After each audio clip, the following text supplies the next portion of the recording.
ચલો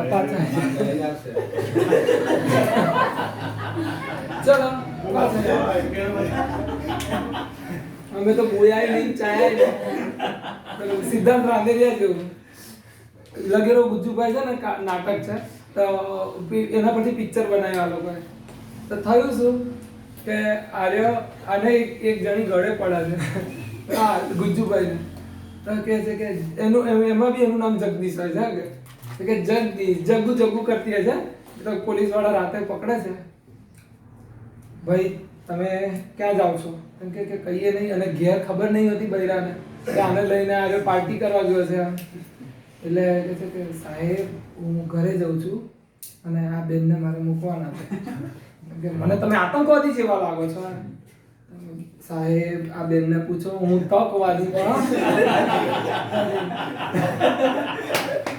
એટલે આપણું કામ બી એવું જ છે આપણે તકનો લાભ ઉઠાવતા નથી બરાબર પછી કોકને બિલ ફાડે તો મારા નામે આવે એ ખોટી વાત છે બરાબર ચાલો પાછા આવી જાય તકવાદી અને ગુજરાતી લેંગ્વેજ ફની લેંગ્વેજ છે ને હવે આપણે દરિયા કિનારાના અલગ અલગ જે તટ છે એને અલગ અલગ નામથી ઓળખાય છે તો એ જોઈશું તો આ ગુજરાતનો જે છે એ કાઠિયાવાડ તટ તરીકે ઓળખાય છે કયો આ જે મહારાષ્ટ્રનો છે એટલે કે અહીંયાથી દમણથી ગોવા સુધી ગોવાની લેંગ્વેજ કઈ કોંકણી કઈ એટલે કોંકણ તટ કહેવાય છે શું કહેવાય છે પછી આ જે કર્ણાટકમાં કઈ લેંગ્વેજ બોલાય કન્નડ તો આ કન્નડ તટ છે કર્ણાટકનો બરાબર પછી કેરળ તો કેરળનો જે છે માલબાર તટ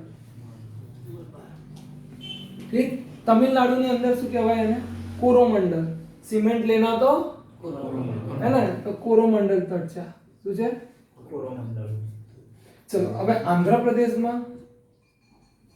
આંધ્રપ્રદેશની અંદર જે છે એ ઉત્કલ તટ કહેવાય શું કહેવાય અને ઓડિશામાં ઉત્તરી સરકારનો તટ ઓડિશા પશ્ચિમ બંગાળ બે ભેગું છે ને ઉત્તરી સરકારનો છછુંદર અંદર આવ્યો કસો વાંધો નહીં ઓકે તો આ થઈ ગયા તમારા તટ બરાબર જે નદી મતલબ દરિયા કિનારાના જે અલગ અલગ તટના નામથી ઓળખાય છે આ એક માર્ક્સનો સીધો સવાલ બની શકે છે ઓકે તો ફરી એકવાર ગુજરાતનો તટ છે એ કયા નામે ઓળખાય છે ચલો દમણથી લઈને ગોવા સુધીના ચલો ગોવાથી લઈને કર્ણાટક મેંગ્લોર સુધીના કન્નડ તટ ચલો મેંગ્લોર થી લઈને તિરુવનંતપુરમ એટલે કે ત્રિવેન્દ્રપુરમ સુધી મલબાર તમિલનાડુમાં ને કોરોમંડલ તટ અહીંયા પછી આંધ્રપ્રદેશમાં ઉત્કલ અને પેલો જે છેલ્લો છે એ ઉત્તરી સરકારનો તટ તો ચલો આ થઈ ગઈ વાત આપણા તટ પ્રદેશોની હવે આપણે વાત કરીશું દ્વીપ સમૂહની તો આ અંદમાન અને નિકોબાર બરાબર અંદમાન અને નિકોબાર હવે તમને એવો સવાલ પૂછે કે ભાઈ અંદમાન એ કેટલા ભાગમાં વહેંચાયેલો છે તો અંદમાન કેટલા ભાગમાં વહેંચાયેલો છે ચાર ભાગમાં કેટલા ભાગમાં ચાર ભાગમાં કયા કયા ચાર ભાગમાં તો ઉત્તર અંદમાન મધ્ય અંદમાન દક્ષિણ અંદમાન અને લિટિલ અંદમાન લિટિલ એટલે છોટું શું અંદમાન છે બરાબર હવે તમને એવો સવાલ પૂછે કે ભાઈ મ્યાનમાર અને અંદમાન એટલે કે ભારત વચ્ચે કઈ ચેનલ આવેલી છે તો કોકો ચેનલ કઈ આવેલી છે કોકો ચેનલ તમને એવું પૂછે કે ભાઈ અંદમાન નિકોબારની રાજધાની શું છે પોર્ટ બ્લેયર તો પોર્ટ બ્લેયર એ કયા અંદમાનમાં આવેલી છે ડિટેલમાં દક્ષિણ અંદમાન અહીંયા આવેલી છે પોર્ટ બ્લેયર ઓકે તમને એવો સવાલ પૂછે કે ભાઈ અંદમાન નિકોબારની અંદર જે સુસુપ્ત જ્વાળામુખી છે બરાબર કયો છે નારકોન્ડમ એ કયા અંદમાનમાં આવેલો છે બોલો ઉત્તર અંદમાન મધ્ય અંદમાન લિટિલ અંદમાન કે દક્ષિણ અંદમાન બોલો તો ભાઈ ઉત્તર અંદમાનમાં અહીંયા આવ્યો છે ક્યાં અહીંયા છે એ આપણો નારકોન્ડામાં આવ્યો છે અચ્છા એકમાત્ર ભારતનો સક્રિય જ્વાળામુખી ક્યાં આવેલો છે મધ્ય અંદમાનમાં ક્યાં એનું નામ શું છે બેરન દ્વીપ શું છે બેરન દ્વીપ આ નારકોન્ડમ અને આ છે બેરન દ્વીપ ચલો અંદમાન અને નિકોબાર વચ્ચે કઈ ડિગ્રી લાઈન પસાર થાય છે? તો 10 ડિગ્રી. ચલો સરસ. હવે બીજો સવાલ કે અંદમાન નું સૌથી ઊંચું શિખર કયું છે? Saddle peak. કયું? Saddle peak. ચલો અચ્છા, હવે આ થઈ ગઈ અંદમાનની વાત, મોટી બરાબર. હવે આપણે જમ્પ કરીએ નિકોબાર. તો નિકોબાર કેટલા ભાગમાં વહેંચેલો છે? કયા ભાગમાં? કાર નિકોબાર, ગ્રેટ નિકોબાર અને લિટલ નિકોબાર. ઠીક છે. તો આ જે 3 ભાગમાં વહેંચેલો છે. નિકોબારનું સૌથી ઊંચું શિખર કયું છે? બોલો. થુલિયર. કયું? માઉન્ટ થુલિયર. ઠીક છે. ચલો નેક્સ્ટ. જે હવે નિકોબારની અંદર તો કોઈ એટલું ઇમ્પોર્ટન્ટ નથી. અચ્છા, હવે ઇમ્પોર્ટન્ટ એ આવે છે કે શહીદ અને સ્વરાજ દ્વીપ કોને કીધા હતા? શહીદ અને સ્વરાજ દ્વીપ કયા કીધા હતા? બોલો. તો અહીંયા જ છે અંદમાન નિકોબારની અંદર, બરાબર. તો શહીદ દ્વીપ જે છે એ સુભાષચંદ્ર બોઝે નામ આપ્યું હતું અંદમાનને, અને સ્વરાજ દ્વીપ છે એ નિકોબારને નામ આપ્યું હતું. હવે એ જ સવાલ ડિટેલમાં પૂછાય કે કયા દ્વીપને શહીદ, સ્વરાજ અને સુભાષચંદ્ર બોઝ નામ 2018 માં કોના દ્વારા આપવામાં આવ્યું છે? ભારત સરકાર દ્વારા આપવામાં આવ્યું છે. તો કયા દ્વીપ? તો એ દ્વીપના નામ બોલું છું, હું લખું છું અહીંયા. રોઝ દ્વીપ, નીલ દ્વીપ અને હેવલોક દ્વીપ. તો આ છે નેતાજી સુભાષચંદ્ર બોઝ દ્વીપ. આ નીલ દ્વીપ છે એ શહીદ દ્વીપ છે, અને આ છે સ્વરાજ દ્વીપ. શું છે? સ્વરાજ. ઓકે. આ 3 થઈ ગયા ઇમ્પોર્ટન્ટ મોસ્ટ આઈએમપી સવાલ. અગર તમારો ભારતનું ભૂગોળ ટફ પૂછવું હોય તો આ સવાલ પૂછે. તો આ સવાલ ડિટેલમાં પૂછી લે. ચલો એના પછી આપણે વાત કરીએ લક્ષદ્વીપની. તો લક્ષદ્વીપ જે છે એ શેનો બનેલો છે? પરવાળાનો બનેલો છે. ચલો હવે ફેક્ટ થોડી વાર સાઈડ પર મૂકી દઈએ અને જે સમજાવવાનું છે એ સમજી લો. હમણાં મેં તમને એક આકૃતિ દોરી હતી. આ 0 ડિગ્રી છે અને આ 23.5 ડિગ્રી છે. આપણે એવું આને રાઉન્ડ ફિગર કરી નાખો, 30 ડિગ્રી કરી નાખો.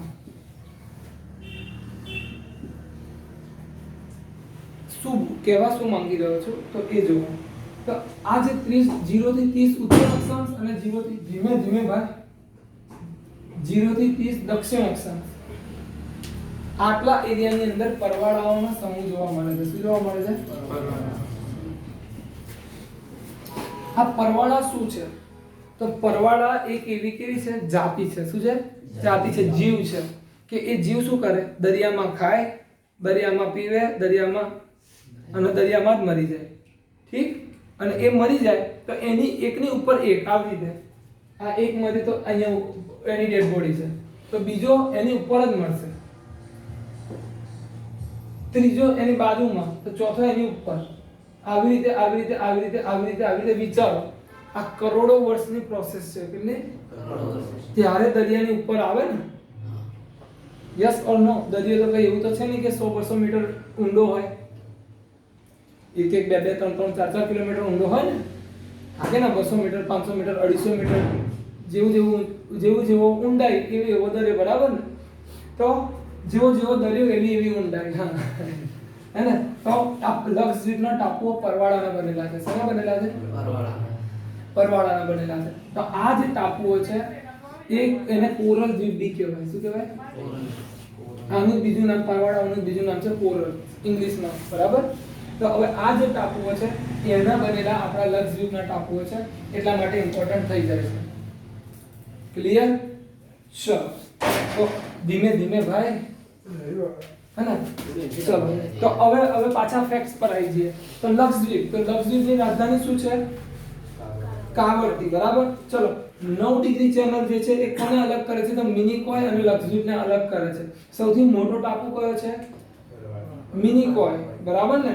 8 ડિગ્રી ચેનલ જે છે એ મિનિકોય અને માલદીવને અથવા તો લક્ષદ્વીપ અથવા માલદીવને અલગ કરે છે. બસ લક્ષદ્વીપ માટે આટલું જ ઇમ્પોર્ટન્ટ છે આપણા ક્લાસ 3 પ્રમાણે. ટાપુઓની કુલ સંખ્યા કેટલી છે? આવો સવાલ પૂછો તો 36. અચ્છા સર, પેલામાં કેટલી હતી? તો પેલાની અંદર લગભગ 572. અંદમાન અને નિકોબારમાં કેટલા દ્વીપો છે ટોટલ? 572. કેટલા? 572. ચલો એના પછી બીજા અન્ય દ્વીપો છે જે ઇમ્પોર્ટન્ટ છે, જેવી રીતે શ્રીહરિકોટા આંધ્રપ્રદેશમાં આવ્યો, શ્રીહરિકોટા દ્વીપ. હવે આ શ્રીહરિકોટા દ્વીપ કેમ ઇમ્પોર્ટન્ટ છે? તમે કદાચ ઈસરો નું નામ સાંભળ્યું હશે. ઈસરો જેટલા બી ઉપગ્રહ લોન્ચ કરે છે એ બધા અહીંથી કરે છે. ક્યાં? બરાબર, શ્રીહરિકોટાના જગ્યાએથી. સાહેબ આજ કેમ રાખ્યું, આ બાજુ કેમ ના રાખ્યું? તો ભાઈ એનાથી બી એક વસ્તુ ખબર પડશે કે પૃથ્વી એ પૂર્વથી પશ્ચિમ તરફ ફરે છે, સોરી પશ્ચિમથી પૂર્વ તરફ ફરે છે. પશ્ચિમથી પૂર્વ તરફ એટલે આમ આમ આમ, એટલે આપણને સૂરજ છે પૂર્વથી પશ્ચિમ તરફ ઉગતો દેખાય છે. ખબર પડી કે નહીં? ના સમજો ફરી એકવાર જો. આ પેન પકડો તો, હા આમ પકડો પેન. હવે આ પેન સ્થિર છે. હવે હું આ પેન માટે હું આમ ફરીશ તો આનું સ્ટાર્ટિંગ પોઈન્ટ, આ તો એમનું એમ જ છે, એનું સ્ટાર્ટિંગ પોઈન્ટ શું થયું? આ બાજુ, બરાબર. અને હું આ નીકળી ગયો, ના ખબર પડી. ફરી એકવાર ચલો આપણે એવું સમજો કે હું અહીંથી ચાલીને જાઉં છું, હું અહીંથી ચાલીને ગયો આ બાજુ, પણ આ ફરે છે પોતાની આમ, તો એના માટે તો હું સામે જઈશ ને. તો પૃથ્વી એ પશ્ચિમથી પૂર્વ તરફ ફરે છે એટલા માટે સૂરજ એને શું દેખાય છે? પૂર્વથી પશ્ચિમ ઉગતો. બે વાહનો છે તો એક વાહન આમ આવે છે અને એક વાહન આમ આવે છે. પૃથ્વી પોતાની ધરી પર આમ ફરે છે અને સૂર્ય આમ આવે છે, તો એટલે સૂર્ય એટલે શું દેખાય? પૂર્વથી પશ્ચિમ તરફ સૂરજ ઉગતો દેખાય છે. આટલું ક્લિયર થયું? તો હવે સીધી વસ્તુ, પૃથ્વી પોતાની ધરી પર આમ ફરે છે, તો એટલે અગર જહાજ છે બરાબર, આપણે ઉપગ્રહ છોડીશું અને એ વખતે જો પૃથ્વી અગર આમની ફરતી હશે અને અહીંથી છોડીશું અને કદાચ ક્રેશ બેસ થઈ ગયો તો પછી ખબર પડી કર્ણાટકમાં છોડ્યો તો ઉપગ્રહ અને ક્રેશ થયો ને આંધ્રપ્રદેશમાં પડ્યો. પણ અહીંયાથી છોડીશું તો સીધો દરિયા કિનારે જ પડશે, કોઈને નુકસાન થાય નહીં. આંધ્રપ્રદેશ અને અંદમાન નિકોબાર વચ્ચે બહુ ગેપ છે, આટલો નહીં સાહેબ. વિયતનામ તો દેખાય છે, વિયતનામ નહીં એને વિયતનામ અહીંયા દેખાય છે, બાકી છે બહુ બધા કિલોમીટર.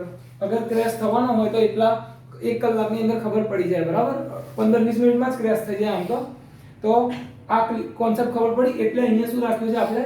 આપણું સ્પેસ લોન્ચિંગ સેન્ટર રાખ્યું છે. શું રાખ્યું છે?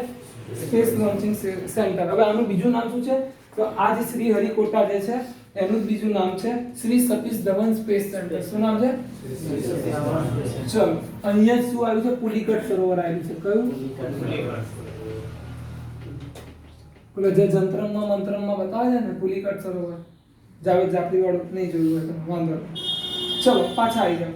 પંબન દ્વીપ એટલે આ પંબન દ્વીપ, રામ મંદિર વાળું, રામ સેતુ છે ને. રામ ભગવાને અહીંયા નાખેલા પથરા તો તર્યા હતા. રામ ભગવાને તો નતા નાખ્યા, પણ વાનરોએ નાખ્યા હતા તો બધા પથરા તર્યા હતા. અને એ પથરા તર્યા એટલે એક છે ને એક રસ્તો બની ગયો, અને એ રસ્તો બન્યો એને શું કહેવાય? રામ સેતુ કહેવાય. હવે એ રામ સેતુ જે છે તો ત્યાં જે દ્વીપ છે એ દ્વીપનું નામ શું છે? પંબન દ્વીપ. શું છે? હવે આ જે પંબન દ્વીપ છે એ કયા બે ઇન્ટરનેશનલ દેશો વચ્ચે આવેલો છે? તો ભારત અને શ્રીલંકા વચ્ચે, બરાબર. તો અહીંયા જ મંડારની ખાડી છે. હવે સર એક શબ્દ આવ્યો ખાડી. ખાડી શું છે? તો ખાડી માટે ચલો બધા 2-3 કોન્સેપ્ટ આપણે જોડે લઈ લઈએ. જો 3 તરફથી મોટા પાણીને રોકે તો એને ખાડી કહેવાય. ના અહીંથી નહીં શરૂ કરું, નહીં મોટેથી શરૂ કરીએ. ચારે બાજુ પાણી જ પાણી હોય, પાણી જ પાણી, કોઈ ભૂભાગ ના હોય એને મહાસાગર કહેવાય. ધ્યાનથી સાંભળજો, પાણી જ પાણી હોય એને મહાસાગર કહેવાય, બરાબર.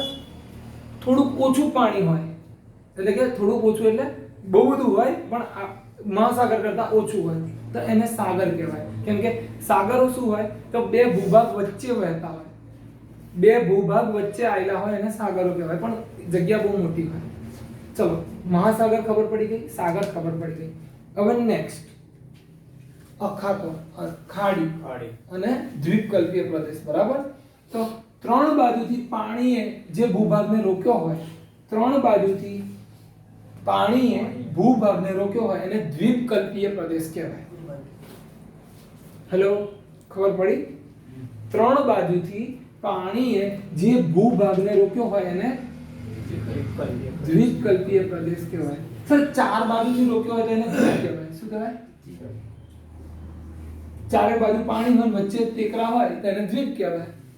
3 બાજુ થઈ ગયું દ્વીપ. ઓકે ચલો હવે સર આનું વાઇઝા વર્સા. શું વાઇઝા વર્સા? કે 3 બાજુથી ભૂભાગે કોઈ પાણીને રોક્યું હોય એટલે કે કરતું હોય તો એને શું કહેવાય? ખાડી. ઇંગ્લિશમાં એને કહેવાય બે. બે ઓફ બેંગાલ. ઠીક છે. ચલો હવે ખાડીનું છોટું બચ્ચું વર્ઝન છે કે 3 બાજુથી એક નાની જળ રાશિને રોકી હોય એને શું કહેવાય? અખાત. સજમણ પડી ગઈ? ફરી એકવાર પાછું પહેલું ભૂલી ગયા છો ને, પાછું રિવિઝન કરો. સૌથી બહુ મોટી જેમાં ભૂભાગ જ ના હોય એને મહાસાગર કહેવાય. બે ભૂભાગોની વચ્ચે જે પાણી હોય એને શું કહેવાય? સાગર કહેવાય. એના પછી 3 બાજુથી જે પાણી રોકતું હોય ભૂભાગને ઘેરતું હોય એને દ્વીપકલ્પીય પ્રદેશ કહેવાય. 4 બાજુથી રોકતું હોય એને દ્વીપ કહેવાય. 3 બાજુથી ભૂભાગ પાણીને રોકતું હોય તો એને ખાડી કહેવાય. અને 3 બાજુથી નાની જળ રાશિને જો ભૂભાગ રોકતું હોય પાણીને તો એને શું કહેવાય? અખાત કહેવાય. તો એવો જ અહીંયા મન્નારનો અખાત આવેલો છે. ક્લિયર? ચલો सर समुद्र धुनी कोने कहवाय? ऐसे भी कुछ नाम सुनो है तो બે સાગરો અથવા તો સાગર મહાસાગરોને એટલે કે બે મોટી જળ રાશિને જોડતી પાતળી જળ રાશિ જેને શું કહેવાય? સમુદ્ર ધુની કહેવાય. જેવી રીતે અરબ સાગર અને હિન્દ મહાસાગરને બરાબર જોડે છે પાલ્કની સમુદ્ર ધુની. બંગાળની ખાડી અને હિન્દ મહાસાગરને પાલ્કની સમુદ્ર ધુની જોડે છે. ખ્યાલ આવ્યો? ચલો આ વાત થઈ ગઈ મોટી મોટી કોન્સેપ્ટની. હવે આપણે જે મેઇન જે કન્ટેન્ટ છે એ ચલો પંબન દ્વીપ ક્લિયર થઈ ગયું. ન્યુમેર દ્વીપ. હવે આ ન્યુમેર દ્વીપ જે છે થયું શું? તો 1971 સુધી બધું ઠીક હતું. 1971 સુધી કેવું હતું? પૂર્વ પાકિસ્તાન અને પશ્ચિમ પાકિસ્તાન. આવું ખબર છે? નહીં ખબર. દેશ આઝાદ થયો ત્યારે આપણું આ જે ભાગ જે છે ચલો થોડું ઘૂસી કાઢીએ.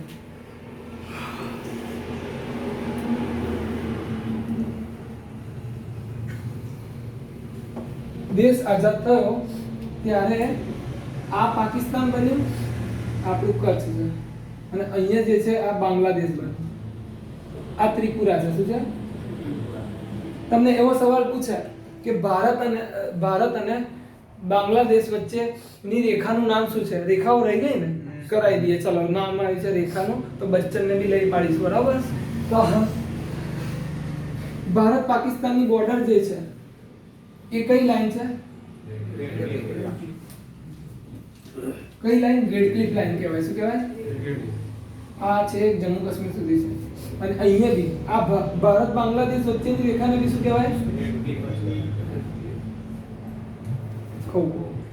બાંગ્લાદેશ અને ત્રિપુરા વચ્ચે જે છે એ શૂન્ય રેખા છે. શું છે? આ સવાલ પૂછાઈ ગયો છે એકવાર અને મેં ટેસ્ટમાં બી પૂછ્યો છે. બરાબર? કે આ જે ત્રિપુરા જે છે એ ત્રણેય બાજુથી બાંગ્લાદેશથી ઘેરાયેલું છે. બરાબર? તો ભારત અને બાંગ્લાદેશ એવું સવાલ પૂછે તો જવાબ આવે રેડ ક્લિફ. પણ ત્રિપુરા અને બાંગ્લાદેશ પૂછે તો જવાબ શું આવે? ક્લિયર? ચલો આ થઈ ગયો કોન્સેપ્ટ. મજા આવી ગઈ. હવે નેક્સ્ટ ચીન જોડે મેકમોહન લાઈન. ઓકે. અફઘાનિસ્તાન જોડે ડુરાન્ડ રેખા. બસ બીજા બધા કોઈનું નામ છે નહીં. આટલી રેખાઓના નામ યાદ રાખવાના છે. ચલો પાછા આવી જઈએ તો વાત કરતા હતા 1948 ની. 47 માં આ પાકિસ્તાન, આ પૂર્વ પાકિસ્તાન કહેવાતું હતું અને આ પશ્ચિમ પાકિસ્તાન કહેવાતું હતું. બરાબર? મોહમ્મદ અલી જીણાએ એવું કીધું હતું કે અહીંથી અમને રોડ આલો 6 કિલોમીટરનો પટ્ટો. મેં તો બાપનું છે ભાઈ, તમારે દેશ કરવા છે તો તમે એ દેશનું વહીવટ કરો, ફરીને આવો. લક્ષદ્વીપની પણ સ્ટોરી ખતરનાક છે. કીધી હતી? નહીં કીધી તો સાંભળો.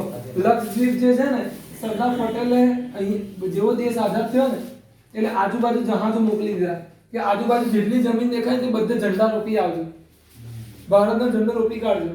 તો એ લક્ષદ્વીપ અહીંયા દેખાયું તો અહીંયા આપણો ભારતનો ઝંડો રોપીને આ લોકો રિટર્ન થતા હતા ને એટલામાં અહીંયાથી પાકિસ્તાનની ગાડીઓ આવતી હતી. આ લોકો ઝંડો જોઈને અહીંથી પાછા વળી ગયા લક્ષદ્વીપ ગયું હાથમાં. બરાબર.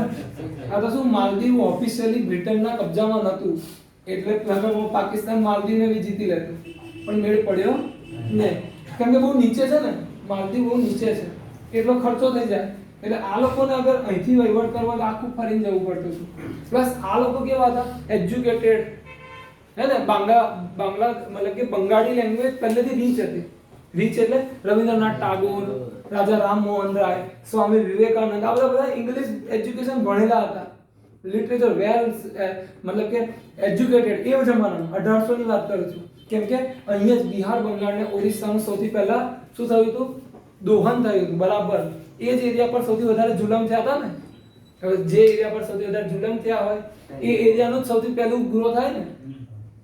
તો એટલે આ અહીંયા જે પુનર્જાગરણ કાળ જે આવે, નવજાગૃતિ, લોકો પોતાના નવા વિચારો બહાર પાડતા હતા, તો એ લોકો જે ક્રાંતિકારી વિચારો વાળા બધા અહીંયા પેદા થયા હતા. એટલે આ લોકો બધા પ્રોગ્રેસિવ નેચર વાળા હતા, અને આ બધા છોકરીઓ જેવા હતા. બરાબર. હમણાં કહું એક વાર. તો થયું શું, આમનું મગજ હતું નહીં એટલું બધું, ઠીક. આ લોકોને અંદર જમખાણ ચાલતા હતા. થયું શું કે ચૂંટણી થઈ તો એમાં આ બાજુના વોટો વેચાઈ ગયા અને આ પાર્ટી જીતી ગઈ. હવે આ પાર્ટી જીતી ગઈ એટલે કે બાંગ્લાદેશીઓની પાર્ટી. એટલે બાંગ્લાદેશની પાર્ટી તો બાંગ્લાદેશમાં બકાયદા પીએમ બનવો જોઈએ ને, પણ આ લોકો રાષ્ટ્રપતિ શાસન કરીને શું કરતા છે, અહીંથી જ પીએમ બનાવશે. બેનઝીર ભુટ્ટોના બાપા એ વખતે હતા. ઓળખો બેનઝીર ભુટ્ટો? નહીં ઓળખતા હો, है ना? साहब मैं भुट्टो तो एक જ ખબર છે, પેલો મકાઈ ના ડોડાને હિન્દી में भुट्टो बोलते हैं, है ना? हाँ, शाहनवाज भुट्टो नाम સાંભળ્યું ને? ઠીક, ચલો. તો એના વચ્ચે જ પછી સિમલા સમજોતો થશે, હે ને? ઇન્દિરા ગાંધીને એ લોકો કરશે બધું. ચલો વાંધો નહીં, પાછા આવી જાઓ. મારે જે પોઈન્ટ પર લાવવા છે એ પોઈન્ટ પર. તો આ જે બાંગ્લાદેશ જે છે, બરાબર, અહીંયાથી આ લોકોનો બન્યો ને, એટલે અહીંયા એક મૂવમેન્ટ થઈ ગઈ કે ભાઈ અમને હવે અલગ આઝાદી જોઈએ. આઝાદી અપાવવામાં આપણો લાભ બી હતો, એટલે આપણે આઝાદી અલાવી દીધી. બરાબર. એટલે 1971 માં બાંગ્લાદેશ થઈ ગયું, આઝાદ થઈ ગયું. બરાબર. અને પાકિસ્તાન એની રીતે અલગ થઈ ગયું. એટલે પાકિસ્તાન આજના ટાઈમે કે તમે આ છોરાને અમારાથી અલગ કર્યો, હે ને? અને બહુ ઓછું ચાલતું હતું બધું. ઓછું ચાલતું હોત તો ભાઈ આપણે પડવાની જરૂર જ નથી. એનીવે, ચલો આપણે જે પોઈન્ટ થી શરૂ કર્યું હતું એ પોઈન્ટ પર આવી જઈએ. તો અહીંયા બાંગ્લાદેશ છે ને, અહીંયા બાજુમાં પશ્ચિમ બંગાળ છે. શું છે? પશ્ચિમ બંગાળ. હવે ચાલો 1971 માં જેવું દેશ આઝાદ કરી આલ્યો આપણે, આપણી હેલ્પથી જ થયા હતા એ લોકો આઝાદ. બરાબર. એવો જ અહીંયા છે ને, એક અહીંયા દરિયો છે, અહીંયા સુંદરબન ટાપુ છે. શું છે? વિશ્વનો સૌથી મોટો ડેલ્ટા, સુંદરબન ડેલ્ટા. સુંદરબન ડેલ્ટાની અંદર શું છે તો સુંદરીનું લાકડું, સુંદરી નામની વનસ્પતિ છે, એનું લાકડું બહુ મજબૂત આવે. અને બીજું વ્હાઇટ ટાઈગર.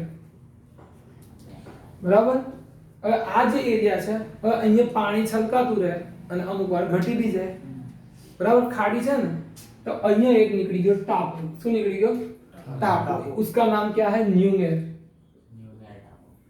હવે તમને એક કોન્સેપ્ટ કહેવાનો મારે રહી ગયો કે ભારતનો દરિયામાં કેટલો શેર છે, દરિયામાં કેટલો શેર છે, એટલે એનું ક્યાં સુધી ચાલે તો 200 નોટિકલ માઇલ સુધી. કેટલા સુધી?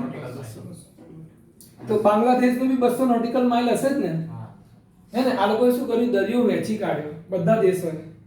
પાકિસ્તાનનો બી 200 નોટિકલ માઇલનો પટ્ટો અલગ છે. આ સિવાય ઇન્ટરનેશનલ રસ્તો બી અલગ, આંતરરાષ્ટ્રીય રસ્તો કે જેમાં બધા જ અવર જવર કરી શકે. તો 1 નોટિકલ માઇલ એટલે 1.85 કિલોમીટર. બરાબર. 1 નોટિકલ માઇલ એટલે 1.85 કિલોમીટર. તો આપણે 12 નોટિકલ માઇલ સુધી ખોદબોદ કરી શકીએ. 12 નોટિકલ માઇલ સુધી આપણો પહેરો, એટલે બીજા 24 નોટિકલ માઇલ થયા, અને 200 નોટિકલ માઇલ સુધી આપણી સિક્યોરિટી. બરાબર. એની અંદર કોઈ પેસે તો આપણે ઉડાઈ શકીએ. બરાબર. તો એવું જ અહીંયા કંઈક બબાલ થઈ છે. હવે આ લોકોનો બી 200 નોટિકલ માઇલ સીધો નીકળે, આપણું બી અહીંયા છે. બરાબર. તો દીવનું ક્લેશ થાય છે, એની વચ્ચો વચ્ચ ન્યુમેર દ્વીપ છે. ઇન્ડિયા કહે છે કે અમારો છે, પેલા કહે છે અમારો છે, એટલે બબાલ વાળો દ્વીપ છે. બરાબર છે, એટલા માટે તો છે. અહીંયા જો સાંભળો, ગંગા નદી છે, ગંગા નદી છે, ઉત્તરાખંડમાંથી નીકળીને છે કઈ આવે છે, આ બાજુથી બ્રહ્મપુત્રા નદી, મેઘના નદી, અહીંયાથી દામોદર, અહીંયા હુગલી, આપણી જે મતલબ કે કલકત્તા, બધી નદીઓ પોતાની જોડે એટલો બધો અવસાદ લઈને આવે છે, એટલો બધો કાંપ લઈને આવે છે, અને બધો કાંપ ક્યાં ઠાલવે છે? સુંદરવન. બરાબર. હવે સીધી વસ્તુ છે કે પાણીના દલદલી ભૂમિ હોય એટલે એની નીચે કુદરતી ગેસ, પેટ્રોલિયમ હોવાની સંભાવનાઓ છે, અને સંભાવનાઓ હોય ત્યાં પછી વસ્તુ છોડાય નહીં. જેવી કે તમે લોકો, તમારામાં સંભાવના દેખાઈ રહી છે કે તમે લોકો કોન્સ્ટેબલ બની શકો છો. સંભાવના તો સહી.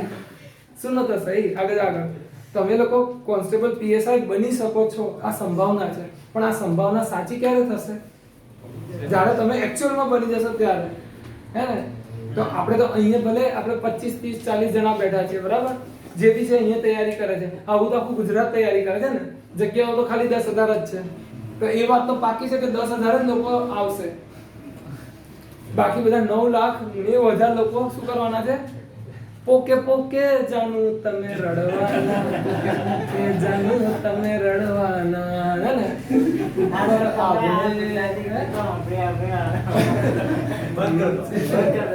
મારે બંધ કરી દેવા, સાચી વાત છે, હે ને? આ અલગ ગુજરાતી ગીતો મજા આવે. કાજલ મહેર મને લઈ જાય તારી સંગાત, તારા વિના ગમતું નથી. ગમતું નહીં તો જા મરી જાય, હે ને? અલવીરા. હા, અલવીરા. એ તો છે ને પેલું હિન્દી વર્ઝનોના ગીતો ગરબાની બીટ પર ગાય એટલે મજા આવે. બાકી તો લાગે બી સરસ જ છે. એ વાત અલગ છે, હે ને? ચલો પાછા આવી જાઓ. હવે ઓડિશાના તટ ઉપર એક દ્વીપ છે, વ્હીલર દ્વીપ. હવે આ વ્હીલર દ્વીપનું બીજું નામ શું છે? અબ્દુલ કલામ. ફરીથી યાદ રાખજો, આ વ્હીલર દ્વીપ, અબ્દુલ કલામ દ્વીપ, સતીશ ધવન સ્પેસ સેન્ટર ક્યાં હતું? સર દિસપુરનું નામ અટલ નગર પર નાખેલું છે. ના, ખ્યાલ નથી હો મને. બરાબર. સતીશ ધવન સ્પેસ સેન્ટર એ કયા દ્વીપનું નામ કરી દીધું છે? શ્રી હરિકોટા. તો આ બેમાં કન્ફ્યુઝન થઈ જાય એવું છે, યાદ કરી લેજો. વ્હીલર દ્વીપ એટલે અબ્દુલ કલામ દ્વીપ, અને શ્રી હરિકોટા એટલે Shri Satish Dhawan space centre. Odisha. Sorry, Andhra Pradesh. આ આંધ્રપ્રદેશ. અને આ શું? સાલવારી કઈ છે આની? સાલવારી થોડી છે. આ તો નામ જો સાંભળો, શ્રી ક્યારે થયેલું? શ્રી પેલા હરિકોટાથી પછી સતીશ ધવન સ્પેસ ના, એ મને નથી ખબર, પણ આનું નામ ચેન્જ કર્યું છે. હવે આ તો કેવું છે, પ્રયાગ. આ કેવો સવાલ છે તમારો કે ભાઈ પ્રયાગરાજ, અલ્હાબાદનું પ્રયાગરાજ કઈ સાલમાં થયું? એટલે એટલું બધું ડિટેલમાં નહીં જવાનું, હે ને? થોડી વાર રહીને આ તો પેલા જેવું થઈ ગયું. અરે બધું નહીં કેવું, રેકોર્ડ થાય છે. ચાલો પાછા આવી જાઓ. માંજુલી દ્વીપ. સૌથી મોટો. આ માંજુલી દ્વીપ એ છે વિશ્વનો નદી દ્વીપ. બ્રહ્મપુત્ર વહે છે. બ્રહ્મપુત્ર બે ફાટામાં વહેંચાઈ જાય છે અને વચ્ચે મોટો દ્વીપ બનાવે છે. આસામે એને 33મો જિલ્લો ઘોષિત કર્યો છે. શું કર્યું છે? 33મો જિલ્લો ઘોષિત કર્યો છે. બરાબર. નદી દ્વીપ છે. નદીમાં કદી નદી શું બનાવે? ટાપુઓ બનાવે, નાના નાના. બરાબર. આને દ્વીપ બનાવે. વિચારો કે બ્રહ્મપુત્રનો વહેણ કેટલો મોટો હશે. હવે આપણે એના તરફ જ જઈ રહ્યા છે. નેક્સ્ટ ચલો, તમારે શું ભણવું છે? પેલા પર્વતો ભણવા છે કે નદીઓ ભણવી છે? હે ને? કેટલો ટાઈમ કેટલો છે? હા, તો અડધા કલાકમાં આપણે નદીઓના બેડા ફાડ નાખીએ, પછી નેક્સ્ટ સેશનમાં નેક્સ્ટ કરીશું. બરાબર? ઓકે, ચલો. તો આ બધા હતા દ્વીપના ફેક્ટ. આ બધા શું હતા? દ્વીપના ફેક્ટ. હવે નદીઓની વાત કરીએ. બરાબર. આ નદીઓ, આ તમારો બીજો માર્ક્સ છે. શું છે? નદીઓ અને પર્વતો જે છે એ શું છે? તમારો બીજો માર્ક્સ છે. હા. તો હવે નદીઓ કેટલા ટાઈપની છે? બે ટાઈપની. બે ટાઈપની એટલે એક અરબ સાગરમાં મળે છે અને બીજી જે છે એ બંગાળાની ખાડીમાં. અરબ સાગરમાં મળતી નદીઓ કઈ છે? તો સિંધુ છે, પછી કઈ છે? સાબરમતી, પછી નર્મદા, વચ્ચે મહી ગઈ, તાપી, માંડવી અને જુવારી,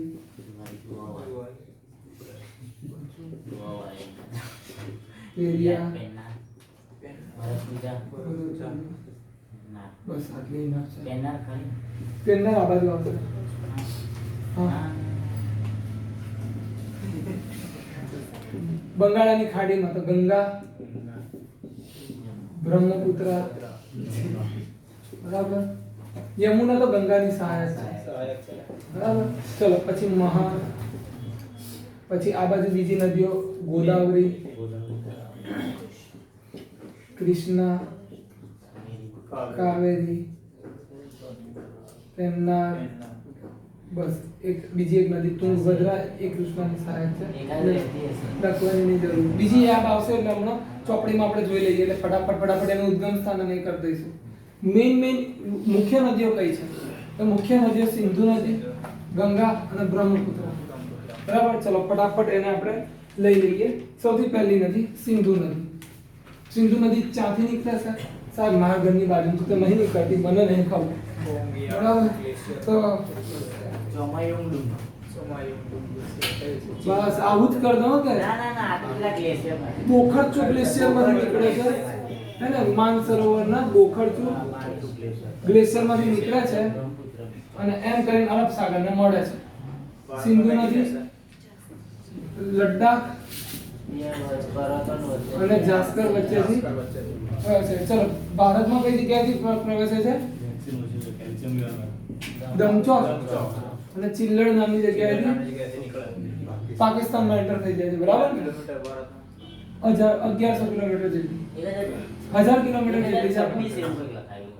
એક 1100 કે 1000 યાદ રાખો ને, રાઉન્ડ ફિગર યાદ રાખો. 1000-1100 ની વચ્ચે, બરાબર. એટલી ભારતમાં વહે છે અને પછી કઈ જતી રહે છે? પાકિસ્તાનમાં જતી રહે છે. ચલો સિંધુની સહાયક નદીઓ કઈ બાજુ? હવે સિંધુ કઈ બાજુ જાય છે? આ બાજુ. તો એની ડાબી આ થઈ, જમણી આ થઈ. ઓકે. તો ડાબી બાજુથી મળતી સહાયક નદીઓ કઈ કઈ છે? તો પહેલા જોઈ લઈએ, આપણા માટે ઇમ્પોર્ટન્ટ. પહેલી ઝેલમ, પછી શું છે? ચીનાબ, રાવી,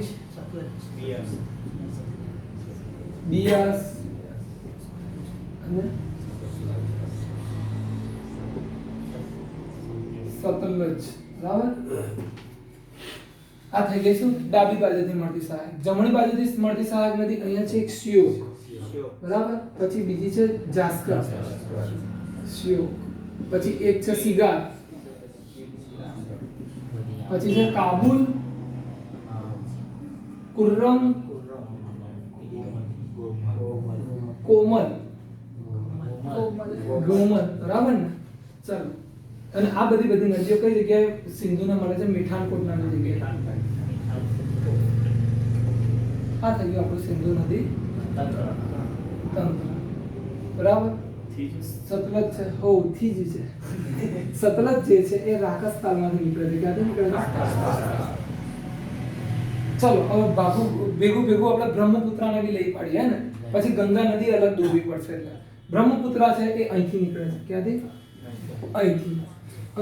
એટલે સાહેબના બોર્ડ પરથી, એવું નહીં, હે ને? તો ભાઈ અહીંયા એક છે ચોમાયુંગડુંગ ગ્લેશિયર. શું છે? ચોમાયુંગડુંગ ગ્લેશિયર. તિબ્બતમાં એને શું કહે છે? સાંગપો. ચીનમાં એને શું કહે છે? યારલુંગજોંગમા. યારલુંગજોંગમા, હે ને? હવે તો બેન્ડ ઓછી થઈ ગઈ છે, નકર आपकी खिदमत में पेश है 1 to 1 माइक टेस्टिंग है. माइक બંધ થઈ જાય એટલા, હે ને? હર એવું જ બોલે નહીં? પછી મુબારક હો તુમકો, હે ને? નહીં ગાણા 1 to 1 તો એવું બોલશે કે હમણાં ગીતના બૈડા ફાંડ નાખશે, પણ હાથચુકલા ગીતના બૈડા ફાંડ નાખે, ગાય ને પાછો મેલ વર્ઝન જ ચાલે, ફીમેલ વર્ઝન ની ગાય, હે? એક જ પર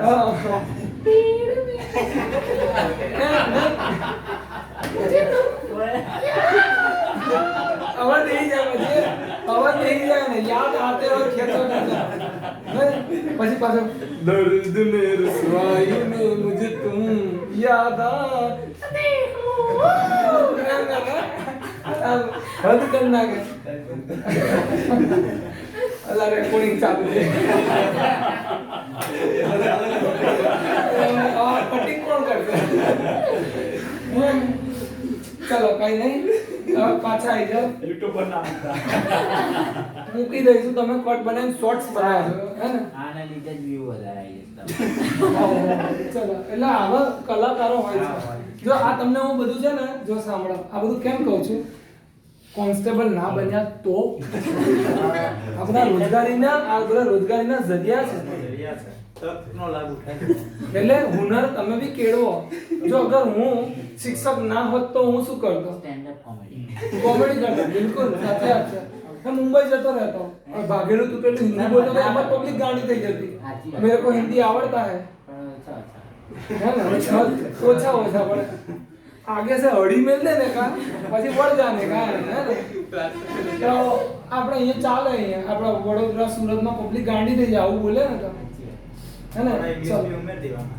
કાઠિયાવાડમાં વધારે મજા આવે. હોય છે એટલે કાઠિયાવાડી યુવર્સ બી હશે, ખોટું લાગી જશે પાછું. ચલો પાછા આવી જાઓ. હવે અહીંયા એક છે નામચા બરવા પર્વત. નામચા બરવા પર્વતથી આ એન્ટર થઈ જશે આપણા ઇન્ડિયામાં. ઇન્ડિયામાં જેવી અરુણાચલ પ્રદેશમાં જાય એટલે એને શું કહેવાય? અરુણાચલ પ્રદેશમાં એને બિહાર કહેવાય. શું કહેવાય? બિહાર. અસમમાં જેવી પ્રવેશ છે એટલે એને બ્રહ્મપુત્ર કહેવાય. અને બાંગ્લાદેશમાં જેવી એન્ટર થશે એટલે જમુના. ઠીક છે. ચલો તો આ થઈ ગઈ તમારી બ્રહ્મપુત્રની વાત. બ્રહ્મપુત્રની જમણી બાજુથી સહાયક નદી છે માનસ, બુદ્ધિ દિહાંગ, તીસ્તા બી છે. કાલી તીસ્તા, હા તીસ્તા બરાબર. બ્રહ્મપુત્ર સીધી ગંગાને મળી શકતી હતી, પણ ગારો ખાસીને જયંતિયા ની અંદર જે ગારો પર્વત છે એની વચ્ચેથી આ સીધી બાંગ્લાદેશમાં એન્ટર થઈ જાય છે. મેઘાલય છે ને અહીંયા ખોબામાં આવી રીતે નહીં, મેઘાલય આપણો નકશો આવી રીતે છે ને, તો એના લીધે અંદર એન્ટર થઈ જાય છે. ક્યાં? બાંગ્લાદેશમાં. તો આ થઈ ગઈ તમારી બ્રહ્મપુત્ર. બ્રહ્મપુત્ર એ ઇન્ટરનેશનલ નદી છે. 2958 કે 30 લગભગ 2900 કિલોમીટર છે. રાઉન્ડ ફિગર યાદ રાખો બરાબર. સિંધુ નદી 2880 કિલોમીટર છે. International river. મોટી મોટી નદીઓ વિશ્વની એમાંની આ બધી આ એક નદીઓ છે બરાબર. સૌથી વધારે નામ કોના પૂછાય છે તો બ્રહ્મપુત્રના. એકમાત્ર પુરુષ નામ ધરાવતી નદી છે, બાકી બધી નદીઓ કેવી છે? સ્ત્રી નામ ધરાવતી. અને તમને એવો સવાલ પૂછે, કદાચ તમે તલાટીને જુનિયર કરની પરીક્ષા આપો અને તમને સવાલ પૂછે કે ભાઈ સિંધુ નદીનો મતલબ કે સિંધુ નો સ્પેલિંગ જણાવો, તો સિંધુ નો સ્પેલિંગ શું આવે? SINDU નહીં હે ને, SHINDU બી ને, SINDU બી ને. આ સ્પેલિંગ ખોટો. INDUS, ઇન્ડસ. આ એકમાત્ર નદી એવી છે કે જેનો સ્પેલિંગ અલગ છે. ઓકે, કેમ છે એની સ્ટોરી મેં કહી દીધી. શું કહો? સિકંદર વખતની વાત છે. ઓકે, ચલો નવા લોકો છે બહુ બધા, તો સાંભળી લો. તો ભાઈ એવું થાય છે કે આ આપણો જે ભારત જે છે એને ભારત વર્ષ કહેવાતું હતું. એ ભારત વર્ષ કેમ કહેવાતું હતું? તો એવું કહેવાય છે કે વર્ષો પહેલા જ્યારે સિંધુ સંસ્કૃતિની અંદર આર્યો અને અનાર્યો વચ્ચે યુદ્ધ થયું, તો આર્ય અને અનાર્યની વચ્ચે સુદાસ નામનો ભરતકુળનો રાજા જીતી ગયો અને એ ભરતકુળ પરથી ભરત પડી હોય એવું નામ કહેવાય છે. આ એક છે. એના પછી શું છે કે રામ 14 વર્ષ વનવાસ ગયા હતા, તો એ વખતે ભરતે શાસન કર્યું હતું. ભરતે એટલું સારું શાસન કર્યું હતું તો એના પરથી પણ ભારત વર્ષ કહેવાય છે. ત્રીજું, શકુંતલા અને દુષ્યંત કાલિદાસે એક બુક લખી છે અભિજ્ઞાન શાકુંતલમ. તો એ બુકની અંદર જે ભરત નામનો છોકરો હોય છે એ એટલો સુરવીર છે કે એ લોકો જે સિંહ એ મોડું ખોલ તમારા રાત ગણવા છે બરાબર. તો એના નામ પરથી પણ ભારત પડ્યું હોય એવું કહેવાય છે. આ થઈ ગઈ ભારતના નામની સ્ટોરી. કારણ કે આપણે બંધારણમાં ખાલી બે જ નામ સ્વીકાર્યા છે. ભારત એટલે ઇન્ડિયા, અનુચ્છેદ 1 રાજ્યનો બનેલો સંઘ છે. તો હવે નેક્સ્ટ વસ્તુ પર આવી છે. ઇન્ડિયા કેમ રાખ્યું? તો અંગ્રેજોને એક તો ઇન્ડિયા કરી નાખ્યું હતું એટલે એક ઇંગ્લિશ ઇન્ટરનેશનલ નામ રાખ્યું. પણ આ ઇન્ડિયા નામ પડવા પાછળની સ્ટોરી શું છે? તો બહુ રોચક સ્ટોરી છે. સૌથી પહેલા કોણ આવ્યું? સિકંદર આવ્યો હતો. કોણ આવ્યો? સિકંદર ભારતમાં આવ્યો હતો. સિકંદર આવ્યો તો એ લોકો ક્યાં રહ્યા હતા? અહીંયા જ રહ્યા હતા. ક્યાં? આ સિંધુ નદીના કિનારે. અહીંયા જ યુદ્ધ કર્યું હતું. ઝેલમ નદી, આ સિંધુ નદી તો વટી ગયા હતા, પણ અહીંયા ઝેલમ નદી પુરુ જોડે યુદ્ધ કર્યું હતું. કોની જોડે? પુરુ જોડે યુદ્ધ એ જીતી જાય છે અને પુરુને પૂછે છે કે બકા બોલ તારી જોડે કેવો વ્યવહાર કરવામાં આવે? તો પુરુ કે એક રાજા બીજા રાજા જોડે વ્યવહાર કરે એવો. તો સિકંદર કહે છે કે લા આવા મને 10 મળી ગયા તો મારો બૈડા ફાટી જશે. એટલે અહીંથી જે પાછો જતો રહ્યો હે ને, અહીંથી એના સુબાને નીમીને એ જતો રહ્યો, બરાબર. સેલ્યુકસ ને પહેલા સેલ્યુકસ છે, પછી નિકેટર આવશે. તો કહેવાનો મતલબ એ છે કે આ લોકોને સિંધુ બોલતા નતું આવડતું, એને જીભ વળતી નથી, એટલે સિંધુનું શું થઈ ગયું? ઇન્ડુ. શું થઈ ગયું? ઇન્ડુ. અને ઇન્ડનું ઇન્ડસ થઈ ગયું. શું થઈ ગયું? ઇન્ડસ. હવે અહીંયા સ્ટોરી સ્ટોપ રાખજો, કેમ કે હવે ડાયરેક્ટ સ્ટોરી ક્યાં શરૂ થશે? જ્યારે અંગ્રેજો આવશે ત્યારે ઇન્ડસનું ઇન્ડિયા થઈ જશે. બીજી વસ્તુ, મુસલમાનો જે છે આક્રમણ એ બી અહીંથી થયા હતા. હિન્દુકુશ પર્વત વટીને હેડ્યા આવતા હતા, જે હોય એ બધા, હે ને, બધા અહીંયા જ આક્રમણ, અહીંથી જ આક્રમણ, હિન્દુકુશ પર્વતમાળાથી આક્રમણ કરતા હતા. અહીંથી આયા મોગલો, અહીંથી આયા અફઘાનો લોકો, બરાબર. બધા લોકો આયા. હવે એ લોકોને એટલે કે ઈ બોલતા ના આવડે અને સ બોલતા ના આવડે, તો એ લોકોએ સિંધુનું શું કરી નાખ્યું? હિન્દુ. શું થઈ ગયું? હિન્દુ. હિન્દુસ્તાન, હે ને. તો એવી રીતે હિન્દુસ્તાન નામ પડ્યું. અને અંગ્રેજો પછી ફાઇનલ આયા તો એ લોકોને તો સ બોલતા નતા આવડતું ને ઈ બોલતા નતા આવડતું, ઇન્ડસ ઇન્ડિયા કરી નાખ્યું, હે ને. પેલા નાનો છોકરો હોય એને કહે ને ચપ્પલ, તો શું? દપ્પર, હે ને, એવું.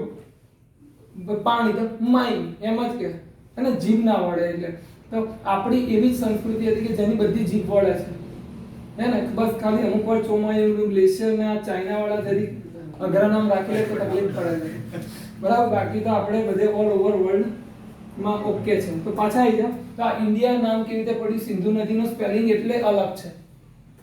બાકી ગંગા તો GANGA, કાવેરી તો કે છે ને KAVERI, કાવેરી, હે ને.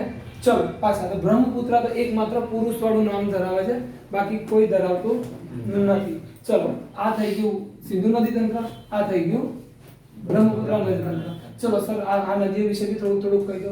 તો ઝેલમ નદી છે, એ વેરીનાથ સરોવરમાંથી નીકળે છે, બરાબર. વેરીનાથ સરોવરમાંથી એ વેમ્બનાડ હુલડ સરોવરને ટચ કરીને ભારતનું સૌથી મોટું મીઠા પાણીનું સરોવર ટચ કરીને ક્યાં એન્ટર થાય છે?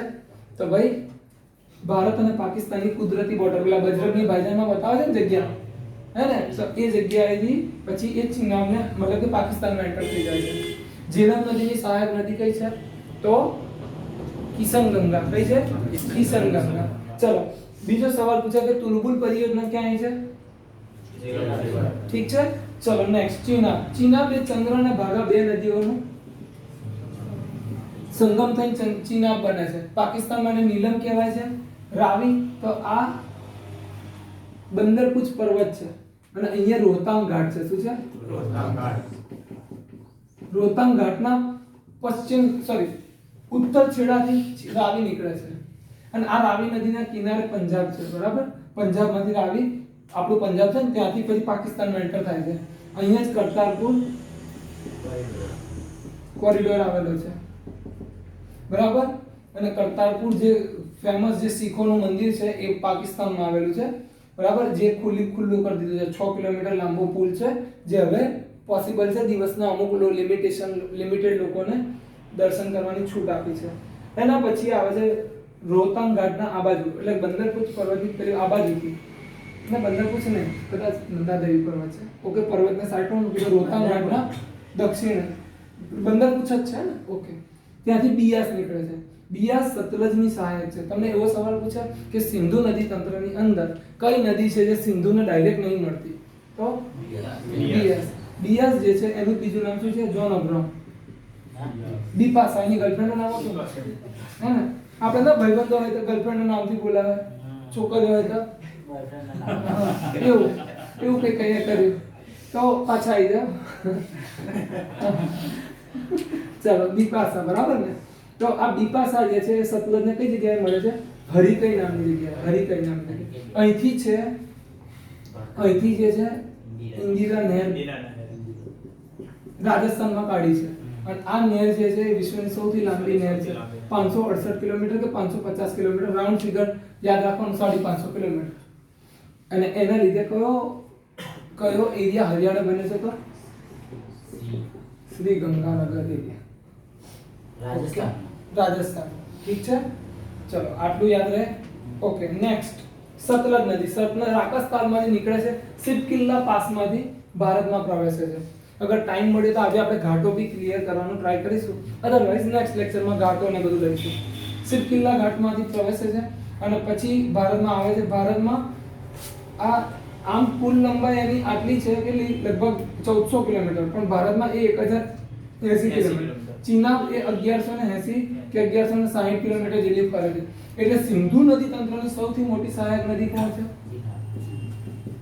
તમને લાલચ જાગે સતલજ, બહુ બધી ચોપડીમાં સતલજ આપેલું બી છે. જવાબ આવે ચીનાબ. કોઈ સવાલ નહીં, બરાબર. ચીનાબ ના આપેલું હોય તો જ સતલજ ટીક કરવાનું, નકર નહીં કરવાનું. તમને સવાલ પૂછે કે સિંધુ જળ સમજોતો, સિંધુ જળ સમજોતામાં ભારત કઈ નદીઓનું 80% પાણી વાપરે છે? તો નીચેની 3 રાવી, બિયાસ અને સતલજ, એનું 80% પાણી આપણે વાપરીએ છીએ. 20% પાકિસ્તાન, અને ઉપરનું 20% પાણી આપણે વાપરીએ છીએ. 80% પાકિસ્તાન વાપરે છે, બરાબર. તો આ થઈ ગયું તમારું સિંધુ નદી તંત્ર પૂરું. હવે ફરી એકવાર પાછું આપણે રિવિઝન કરી દઈએ, પછી બ્રહ્મપુત્ર અને પછી ગંગા ઉપર જઈએ. સિંધુ નદી તંત્ર તો ક્યાંથી નીકળે છે? બોખરસુ ગ્લેશિયરમાંથી. જાસ્કર અને લદ્દાખ. કયો સવાલ આવો બને કે સિંધુ નદી કયા બે પર્વતો વચ્ચેથી વહે છે? તો જવાબ શું આવે? લદ્દાખ અને જાસ્કર. ચિલ્લડ અને માંથી પાકિસ્તાનમાં પ્રવેશે છે. જમણી બાજુથી સહાયક નદી સિગાર, શ્યોક, કાબુલ, કુર્રમ, ગોમલ, બરાબર. અને જમણી બાજુથી આ હતી. ડાબી બાજુથી મળતી સહાયક નદી ઝેલમ, ચિનાબ, રાવી, બિયાસ, સતલજ છે. બધી નદીઓ કઈ જગ્યાએ? તો મીઠાનકોટ નામની જગ્યાએ મળે છે અને સિંધુ નદીને મળી જાય છે. સિંધુ નદી કઈ જગ્યાએ મળે છે? અરબ સાગરમાં, કરાચી આગળ, બરાબર. અહીંયા કરાચી બંદર હતું, બરાબર. આપણે પહેલા જેટલા બી વેપાર થતા હતા એ કરાચીથી થતા હતા, બરાબર. અને બીજો ખંભાતના અખાતથી થતા હતા, બરાબર. બોલો. બીજી બધી નદીઓ ભેગી થાય એ જગ્યાનું નામ શું? મીઠાનકોટ. અરે એ મીઠાનકોટ તો અહીંયા એ મીઠાનકોટ, આ બધી નદીઓ ભેગી થઈને સિંધુના મળે. આ એરિયા, આ અહીં આ બધી નદીઓ ભેગી નહીં થતી, આ તો છૂટક છે ભાઈ, સોરી. આ અહીંયા ઝેલમ મળે, અહીંયા આગળ રાવી મળે, આ સતલજ તો છે કहीं મળે છે, મળે મીઠાનકોટની થોડેક જ આગળ. એનું બધું પાણી લઈ જાય ચીનાબ આગળ, બરાબર. આમાં કેવું હોય, સહાયક નદીઓ કેવી રીતે ગણાય? તો જે એક મેઇન જળધારા છે એ તો વહે જ છે, એની આજુબાજુ બધી એડ થાય છે ને. અગર જો સપોઝ કેવું થતું કે સતલજ જરીક આગળ નીકળીને અહીંયા જતી રહેતી અને આ ચીનાબ સતલજને મળી જતી તો સતલજ સહાયક થઈ જતી. સમજ પડી? ચલો નેક્સ્ટ. આ થઈ ગયું તમારું સિંધુ નદી તંત્ર. હવે આવે બ્રહ્મપુત્ર. બ્રહ્મપુત્ર ક્યાંથી નીકળે છે? માનસરોવરમાં ચોમા યુંગડુંગ ગ્લેશિયર માંથી. તિબ્બતમાં એને સાંગપો કહેવાય છે, ચીનમાં એને યારલુંગ જોંગમા કહેવાય છે, અરુણાચલ પ્રદેશમાં એને દિહાંગ કહેવાય છે, અસમમાં એને બ્રહ્મપુત્ર કહેવાય છે અને બાંગ્લાદેશમાં એને જમુના કહેવાય છે. અહીંયા આપણે સ્ટોરી પોઝ રાખીશું, પછી પાછળથી એડ થશે ગંગા નદી તંત્રમાં. ચલો હવે આપણે જોવાનું છે ગંગા નદી તંત્ર.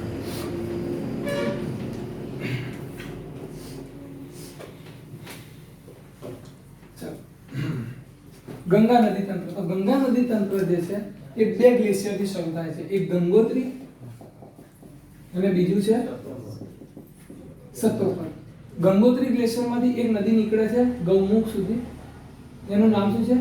જાનું તો મારી સોમ મંગળ કહેતેલી ને શનિ રવિ કરતેલી, જાનું તો મારી કોલેજ ભણવા જતી હતી તો એ જ જાનવી છે, બરાબર. શનિ રવિ વાળી જાનવી. ગૌમુખ. ગૌમુખમાંથી જે બહાર નીકળે એટલે આનું નામ થઈ જાય છે ઓકે. સતોપત ગ્લેશિયરમાંથી બે નદી નીકળે છે, એક વિષ્ણુ ગંગા અને બીજી. બંને ભેગી થાય છે કઈ જગ્યાએ?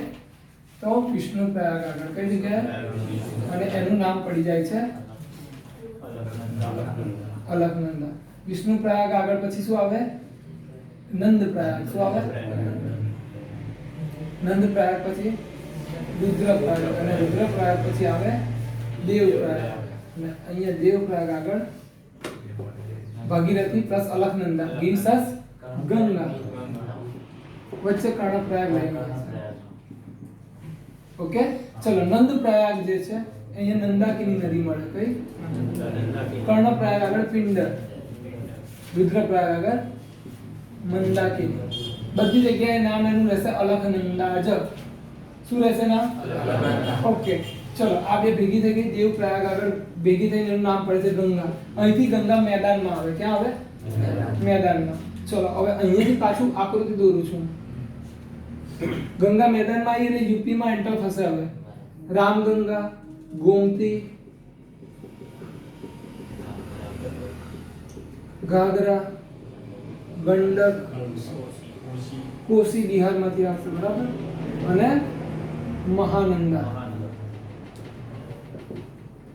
ઓકે, અને જેવી મહાનંદા ને મળશે, ગંગા મહાનંદાને, અને એના પછી આ પાકિસ્તાનમાં સોરી બાંગ્લાદેશમાં એન્ટર થશે. કઈ નામની જગ્યાએ? ફરક્કા નામની જગ્યાએથી બે ફાટા પડશે. કેટલા? એક ફાટો આવશે હુગલી. આ શું છે? બાંગ્લાદેશ છે આખું, બરાબર. જમુના અહીંયા એન્ટર થઈ ગઈ, આ બાજુથી આ ગઈ, જેવી એન્ટર થઈ બાંગ્લાદેશમાં એટલે એનું નામ થઈ ગયું Padma. Padma plus Jamuna is equal to Jamuna.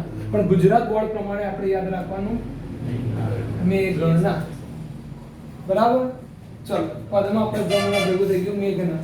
આપણે અત્યારે એવું યાદ રાખવાનું જમુના, કેમ કે હિન્દી બુક પ્રમાણે અહીંયાથી મણિપુરમાંથી એક નદી નીકળે છે, બરાક. બરાક એ નદી જેવી બાંગ્લાદેશમાં એન્ટર થાય એટલે એનું નામ થઈ જાય છે મેઘના. અને આ જે જમુનાનો જળ પ્રવાહ જે છે એ મેઘનાને મળે એટલે આગળ કહેવાય છે મેઘના. આ હુગલી નદી જે છે એ સીધી બંગાળાની ખાડીને મળી જશે અને નાની નાની જળધારામાં વહેંચાઈ જશે. અને એવી જ રીતે આ જે બાંગ્લાદેશમાં એ બી નાની નાની જળધારામાં શું થઈ જશે?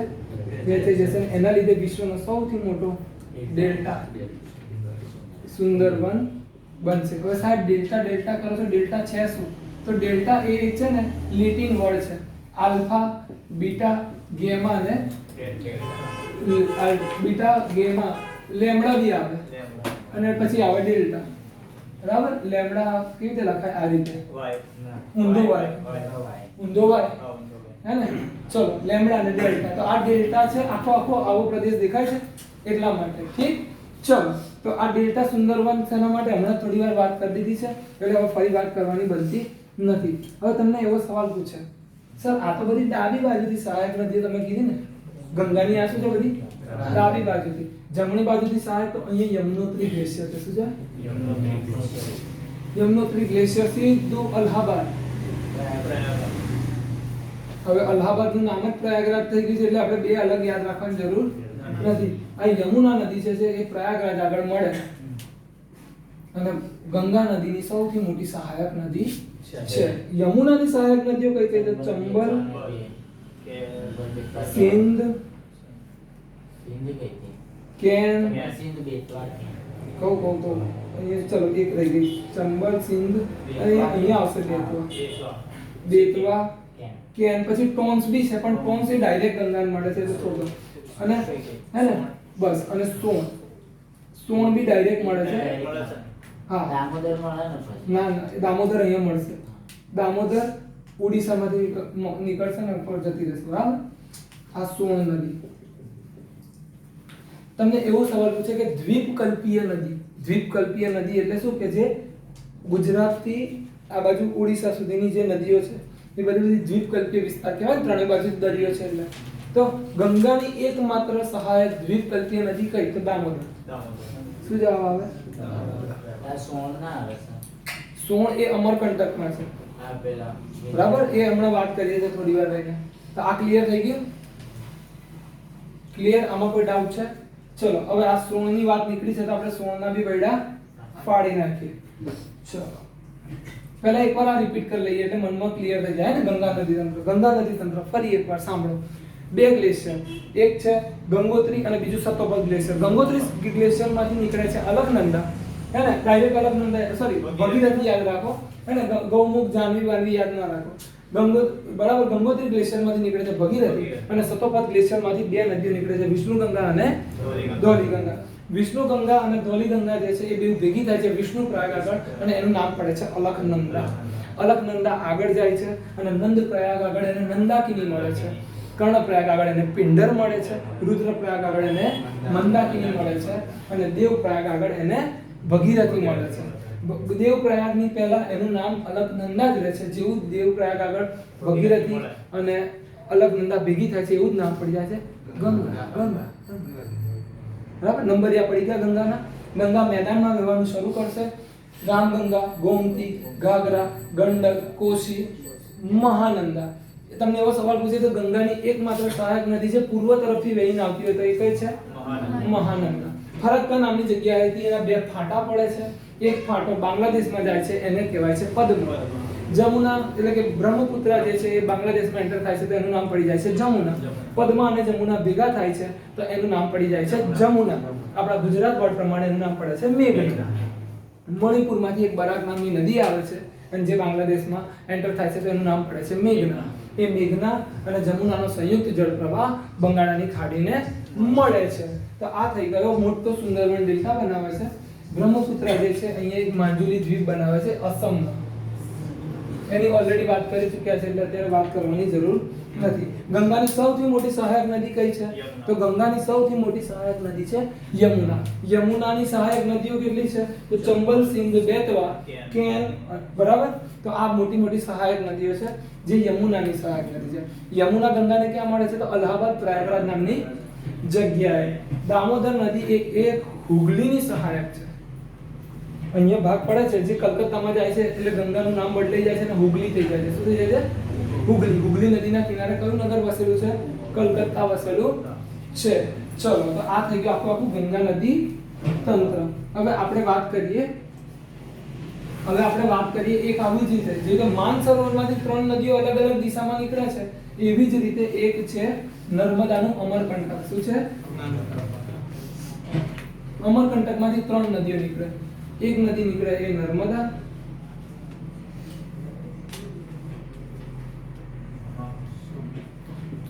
આ સોણ નદીના કિનારે પટના વસેલું છે.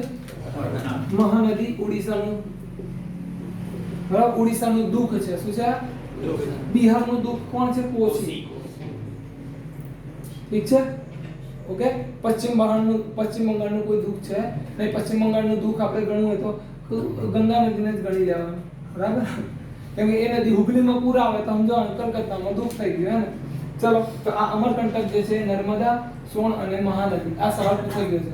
ઠીક છે, તો આજે કેટલા વાગ્યા થઈ ગયો? ટાઈમ લાગે છે, તો આજે આપણે આટલા સુધી રાખીએ છીએ. હવે જે છે દ્વીપકલ્પીય નદીઓ રહી, પર્વતો રહ્યા અને જે નદી કિનારે વસેલા શહેરો. તો આઈ હોપ કે જેટલા બી નવા છોકરાઓ છે એમને ખબર પડી. કોઈ ડાઉટ છે આમાં? બસ આજે ડાઉટ તો હોવો જ ના જોઈએ, બસ ખાલી સાંભળીને દિમાગમાં ઉતારવાનું હતું, બરાબર ને, ગ્રહણ કરવાનું હતું, હે ને. સર આટલું બધું તમે બોલી ગયા પણ અમને હજુ બરાબર યાદ રહેશે કે નહીં એ નહીં ખબર, પણ બહુ બધું સબકોન્શિયસલી યાદ રહી ગયું છે. તમને બધાને સબકોન્શિયસલી ઘણું બધું યાદ રહી ગયું છે.